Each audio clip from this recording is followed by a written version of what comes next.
Hi friends, ఇవాళ కొత్తపట్నం బీచ్కి వచ్చాను. మీ అందరికీ కొత్తపట్నం బీచ్ చూపిస్తాను. చూడండి, ఇవాళ గుడ్ ఫ్రైడే అయినప్పటికీ ప్రజలు బాగా వచ్చారు. విశేషం ఏంటంటే రెగ్యులర్ టైం కంటే బీచ్ అనేది చాలా ముందుకి వచ్చింది. ఇంతవరకు సమ్మర్ కావడంతో బీచ్ బాగా దగ్గరికి వచ్చేసి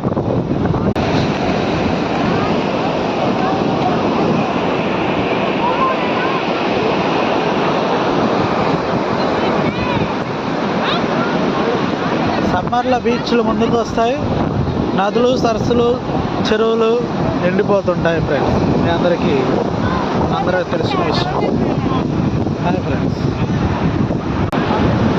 ఫైనల్గా వీకెండ్ అయితే సముద్రంలో ఫుల్గా ఎంజాయ్ చేస్తాం.